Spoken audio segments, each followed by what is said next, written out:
Algunos nombres se convierten en sombras oscuras que ensombrecen el pasado. Robert Black es uno de los criminales más aterradores de la historia. Un cartero silencioso y aparentemente ordinario. Pero nadie podría haber imaginado su verdadera naturaleza.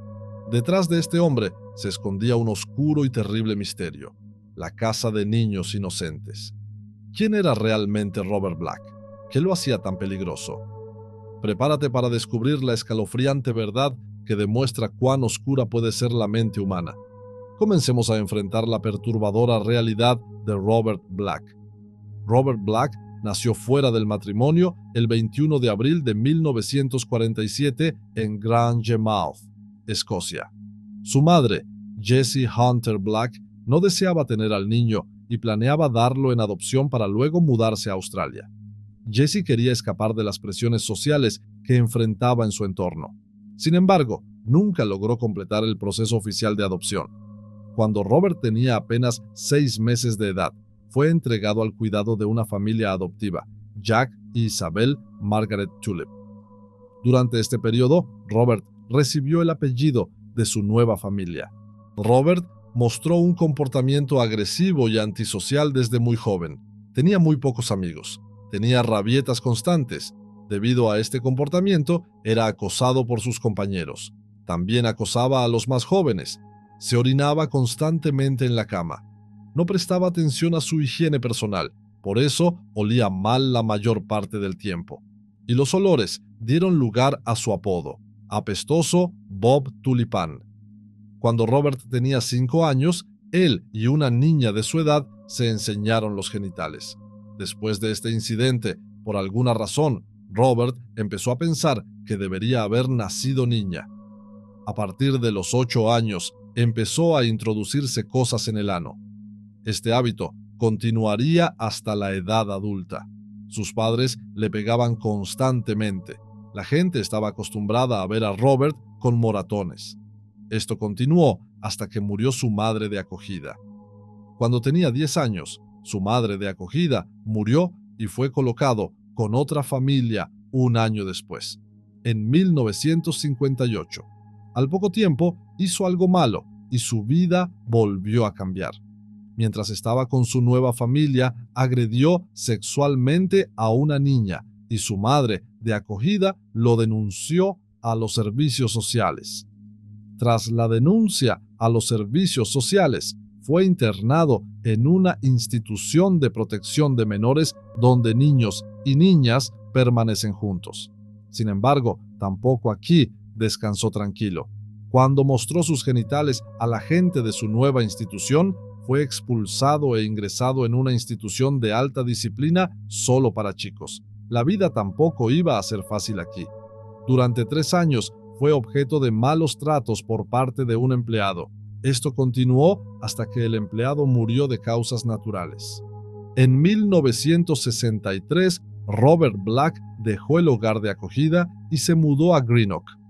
Allí encontró trabajo como repartidor en una carnicería, un empleo que parecía ideal para él. Este trabajo le permitía acceder a los hogares de mujeres jóvenes que vivían solas, a quienes comenzó a acosar. En aquel entonces, ninguna de estas agresiones fue reportada a las autoridades. Sin embargo, durante ese mismo año, Black llevó sus acciones aún más lejos. En un parque, estranguló a una niña de 7 años hasta dejarla inconsciente. Fue arrestado al día siguiente y llevado ante un tribunal. Antes de comenzar el juicio, se ordenó una evaluación psiquiátrica. El informe determinó que Robert tenía una tendencia a aislarse del mundo y que rechazaba cualquier tipo de tratamiento. A pesar de la gravedad del incidente, recibió únicamente una amonestación como castigo.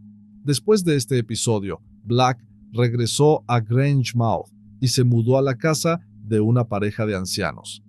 Durante ese tiempo, conoció a Pamela Hodgson y comenzaron una relación. Sin embargo, su relación duró solo unos meses. Robert le propuso matrimonio, pero Pamela rechazó la propuesta. Este rechazo tuvo un fuerte impacto en él, dejando una marca emocional que lo afectaría profundamente. 3 años después, Robert abusó de la nieta de una pareja de ancianos de cuya casa vivía. La familia no presentó denuncia porque pensó que a la niña le afectaría más hablar con la policía, pero querían que Robert abandonara la casa. Robert Black se trasladó a Kinloch 11, donde fue a vivir con una familia con una niña de 6 años. Como pueden imaginar, en este hogar mostró el mismo comportamiento. Esta vez la familia no se quedó callada y le denunció. Esta vez Robert fue castigado. Tenía 19 años. Fue condenado a 1 año en un centro de detención juvenil llamado Borstal. Durante su estancia en la cárcel, Robert se había propuesto no volver a entrar en el centro. Para ello, tenía que hacer una cosa: matar a los que había atacado. En 1968, tras salir de prisión, Robert Black se trasladó a Londres. Allí trabajó en diversos empleos, pero nunca logró mantener ninguno por mucho tiempo. Finalmente, adquirió una furgoneta blanca y comenzó a trabajar como conductor, una ocupación que le permitió conocer rutas desoladas y oscuras, lugares ideales para sus futuros crímenes. Hasta que llegó el momento de cometer su primer asesinato, Black se abstuvo de realizar actos como los de su pasado. Durante este tiempo, empezó a experimentar con su apariencia. A veces dejaba crecer su barba y otras se afeitaba completamente. Poseía 9 pares de gafas diferentes que utilizaba para cambiar su aspecto y evitar ser reconocido fácilmente. Mientras tanto, sus fantasías enfermizas continuaban creciendo. Comenzó a tomar fotografías de niños pequeños de manera clandestina y a coleccionar películas que contenían contenido inaceptable para la sociedad. Este comportamiento no era más que una manifestación de sus impulsos cada vez más descontrolados, los cuales, tarde o temprano, saldrían a la luz. Como sucede con muchos psicópatas, Black no podía mantener sus oscuros deseos en secreto indefinidamente. Sabía que llegaría el momento de actuar, y para él, ese momento llegó en 1981. Ese año marcaría el inicio de su aterradora carrera como asesino. El 12 de agosto de 1981, Jennifer Cardy, de 9 años, iba en bicicleta de la casa de una amiga a la suya. Sin embargo, nunca llegó a casa. Fue secuestrada en el camino. Al notar su ausencia, su familia alertó a la policía, que comenzó una intensa búsqueda. Horas después, encontraron su bicicleta, cuidadosamente cubierta con hojas por el secuestrador. Esto confirmó que Jennifer había sido raptada. 6 días después, 2 cazadores encontraron su cuerpo sin vida. Según la autopsia, Jennifer había sido agredida sexualmente y luego estrangulada hasta la muerte. Después de este crimen, Robert Black no cometió otro asesinato durante 1 año, al menos según las evidencias disponibles. El 30 de julio de 1982, Susan Claire Maxwell, de 11 años, fue secuestrada mientras regresaba a casa tras jugar al tenis. Inmediatamente se activó un operativo de búsqueda, involucrando a unos 300 policías. El 12 de agosto, un camionero descubrió su cadáver en medio de unos arbustos. Susan había sido atada y su boca estaba cubierta. La causa de su muerte era similar a la de Jennifer Cardy: agresión sexual seguida de estrangulamiento. El asesino en serie reapareció en 1983 tras 1 año de inactividad. Esta vez, su crimen causó aún más conmoción en la región. Caroline Hogg, de solo 5 años, desapareció y su caso generó un gran impacto en la comunidad. 2 semanas después de su desaparición, su cuerpo fue encontrado a unos 500 kilómetros de su hogar. A diferencia de los casos anteriores, esta vez hubo testigos. Uno de ellos afirmó haber visto a Caroline con un hombre que tenía el cabello rapado y usaba gafas. A raíz de este crimen, se formó un grupo especial de trabajo para investigar y capturar al asesino. Los experimentados detectives asignados al caso lograron establecer un vínculo entre el secuestro de Susan Maxwell, ocurrido 1 año antes, y el de Caroline Hogg. Las similitudes en ambos casos llevaron a la conclusión de que el responsable era el mismo hombre. El hecho de que los cadáveres fueran encontrados a gran distancia de los lugares de desaparición llevó a las autoridades a deducir que el asesino probablemente era un conductor de vehículos de transporte. Como parte de la investigación, contactaron a empresas de reparto para averiguar si algún conductor había realizado entregas en las fechas de los crímenes. Sin embargo, esta línea de investigación no produjo resultados. Además, se interrogó a todas las personas en la zona con antecedentes de delitos similares, pero tampoco se encontró ninguna conexión. A pesar de los esfuerzos, el asesino seguía eludiendo a las autoridades. En 1986, Robert Black volvió a atacar. Esta vez, su víctima fue Sarah Harper, quien desapareció el 26 de marzo mientras regresaba a casa. La última vez que fue vista, estaba en un supermercado acompañada de un hombre. Después de ese momento, nadie volvió a verla con vida. Su cuerpo sin vida fue encontrado el 19 de abril, a 114 kilómetros de su hogar. Sus manos estaban atadas y su boca cubierta.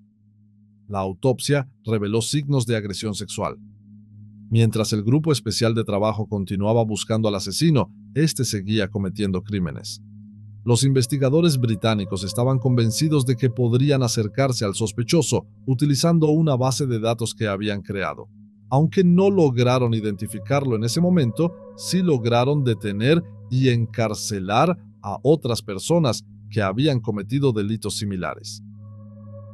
En 1988, los detectives británicos solicitaron ayuda al FBI para elaborar un perfil del asesino. Según el informe del FBI, se trataba de un hombre blanco de entre 30 y 40 años, que probablemente vivía solo. El perfil describía a un individuo con una apariencia descuidada, posiblemente residente en un apartamento alquilado en un barrio de clase baja o media baja. También se especulaba que, con toda probabilidad, guardaba objetos personales de sus víctimas como recuerdos de sus crímenes.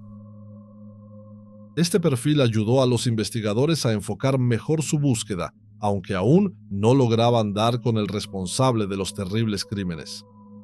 En abril de 1988, mientras todos estos crímenes seguían sin resolverse, ocurrió un intento de secuestro que involucró a Teresa Thornhill, una chica de 15 años. Esa noche, Teresa regresaba a casa tras pasar tiempo con sus amigos. Se despidió de su novio cerca de la entrada de su calle y continuó caminando sola. Poco después, notó que una furgoneta se detenía cerca de la acera. El conductor intentó entablar una conversación con Teresa, pero ella lo ignoró y aceleró el paso. Sin embargo, el hombre no se dio por vencido y repentinamente la agarró por detrás, intentando forzarla a entrar en la furgoneta. Teresa, valiente y decidida, se resistió con todas sus fuerzas, gritó y comenzó a golpear al hombre, incluso dándole una patada. Sus gritos alertaron a su novio, que estaba cerca, y el atacante, al no poder controlar la situación, empezó a insultarla y finalmente la soltó. Este intento fallido fue protagonizado por Robert Black, aunque en ese momento no se le relacionó con el asesino que las autoridades buscaban. La valentía de Teresa y su resistencia impidieron que se convirtiera en una víctima más de este temible criminal. Sin embargo, el incidente no ayudó a las autoridades a avanzar en la búsqueda del asesino, ya que no lo conectaron con los crímenes en curso. Después del intento de secuestro de Teresa Thornhill en 1988, no se registraron más incidentes relacionados con Robert Black, al menos no de manera oficial. Parecía que había estado inactivo hasta que volvió a atacar el 14 de julio de 1990. Ese día, David Herkes, un exgerente de correos jubilado, estaba en el jardín de su casa en Stowe cuando presenció un secuestro. Un hombre en una furgoneta azul se detuvo al otro lado de la calle y raptó a una niña de 6 años. Herkes vio claramente lo que sucedía y tuvo la presencia de ánimo de anotar la matrícula de la furgoneta. Reconoció a la niña y de inmediato alertó a su familia, quienes rápidamente llamaron a la policía. Poco después, los agentes llegaron al lugar y comenzaron a investigar. Mientras Herkes les explicaba lo que había sucedido, la misma furgoneta azul volvió a pasar por la misma calle. Herkes, al verla, señaló a los policías que ese era el vehículo involucrado en el secuestro. Los agentes bloquearon el paso de la furgoneta y detuvieron al conductor, Robert Black. Al registrar la parte trasera del vehículo, encontraron a la niña secuestrada. Estaba inconsciente y, según se determinó más tarde, había sido víctima de agresión sexual. La captura de Robert Black marcó el final de su aterradora serie de crímenes y permitió a las autoridades conectar los puntos de su historial delictivo, poniendo fin a su reinado de terror. Después de ser llevado a la comisaría, los investigadores no tardaron en conectar a Robert Black con los asesinatos previos. Sin embargo, durante los interrogatorios, Black negó todas las acusaciones. Solo permaneció en silencio sobre el secuestro por el cual fue capturado en flagrancia, ya que no tenía cómo negarlo. El juicio por este último caso comenzó y terminó rápidamente. El 10 de agosto de 1990, Black fue llevado ante un juez, quien le impuso una sentencia de cadena perpetua. Con ese caso cerrado, los investigadores reabrieron las investigaciones sobre los asesinatos de Susan Maxwell, Caroline Hogg y Sarah Harper. Aunque Black continuó negándolo todo, las autoridades trabajaron arduamente para recopilar más pruebas y llevarlo nuevamente ante la justicia por esos crímenes. Las evidencias circunstanciales recopiladas en esos casos fueron enviadas al Ministerio Público y, tras una revisión, se determinó que eran suficientes para proceder con un nuevo juicio. En abril de 1994, 4 años después de su arresto inicial, Black enfrentó los cargos por los asesinatos anteriores. Al término del juicio, fue declarado culpable y condenado nuevamente a cadena perpetua por todos los cargos. La captura y condena de Robert Black marcó el fin de una serie de crímenes que había aterrorizado al Reino Unido durante más de una década. En 1995, mientras estaba en prisión, Robert Black fue atacado por 2 reclusos. A pesar de ser apuñalado en el cuello y la espalda, recibir agua hirviendo en la cara y ser golpeado durante un largo tiempo, logró sobrevivir sin heridas graves y se recuperó. El 12 de enero de 2016, murió de un ataque al corazón. Robert Black nunca admitió haber asesinado a las niñas. Sin embargo, los crímenes podrían no haberse limitado a los casos conocidos. El Grupo Especial de Trabajo recopiló información sobre asesinatos similares ocurridos en Inglaterra y otros países. Según su informe, Robert Black, como conductor de largas distancias, podría haber cometido más de 4 asesinatos. Algunos de los casos sospechosos son los siguientes. April Fabb, de 13 años, desapareció el 8 de abril de 1969 mientras iba en bicicleta a su casa en Norfolk. Su cuerpo nunca fue encontrado.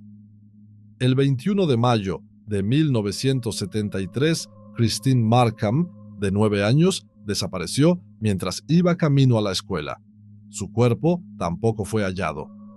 En 1977, mientras Robert Black estaba en Irlanda, Mary Boyle, de 6 años, desapareció el 18 de marzo. Su cuerpo nunca se encontró. El 19 de agosto de 1978, Jeanette Tate, de 13 años, desapareció mientras repartía periódicos. Black se encontraba en la zona cuando ocurrió su desaparición. Aunque se abrió una investigación oficial, Black murió antes de ser acusado formalmente. El cuerpo de Tate nunca fue encontrado. El 22 de julio de 1979, Suzanne Lawrence desapareció al salir de su casa. Su cuerpo nunca fue hallado. El 16 de junio de 1980, Patricia Morris, de 14 años, desapareció mientras estaba en el patio de su escuela. 2 días después, su cuerpo fue encontrado. Había sido estrangulada. Un testigo afirmó haber visto a Robert Black en la escena del crimen cuando Pamela Hasty desapareció el 4 de noviembre de 1981. Su cuerpo fue encontrado estrangulado. Los asesinatos en los que Robert Black es sospechoso no se limitan únicamente al Reino Unido. En algún momento, Black viajó a Alemania. En 1985, mientras se encontraba en ese país, Silke Garben desapareció. Su cuerpo sin vida fue hallado cerca de un arroyo. El 5 de agosto de 1986, Shirley Morien, de 7 años, desapareció en Ámsterdam, Países Bajos. Su cuerpo nunca fue encontrado. Black visitaba regularmente los Países Bajos para adquirir películas ilegales. A finales de la década de 1980, Robert Black realizaba entregas frecuentes en los alrededores de París. El 5 de mayo de 1987, Virginie Delmas fue secuestrada y su cuerpo apareció el 9 de octubre en París. Había sido estrangulada. El 30 de mayo de 1987, el cuerpo de Gemma Grith-Harry fue encontrado. Presentaba signos de abuso sexual y fue hallada en una carretera que Black solía utilizar para sus entregas. El 3 de junio de 1987, Perrine Vigneron fue encontrada muerta en un campo. Un testigo afirmó haber visto un vehículo similar a la furgoneta de Robert Black cerca del lugar del crimen. El 27 de junio de 1987, Sabine Dumont fue hallada estrangulada. En este caso, Robert Black era el principal sospechoso. En 2011 fue formalmente considerado como tal en la investigación. Sin embargo, antes de que el caso llegara a una resolución, Black murió en 2016. El caso de Sabine Dumont sigue abierto. Robert Black, repartidor de mercancías, podría haber extendido sus crímenes a nivel internacional gracias a su trabajo como conductor. En los casos de asesinatos y desapariciones mencionados, casi todas las víctimas tenían menos de 10 años, lo que inevitablemente llevó a los investigadores a considerar a Robert Black como sospechoso. Sin embargo, estos casos no se resolvieron y Black murió llevándose todos sus secretos a la tumba. Con esto, llegamos al final de este video.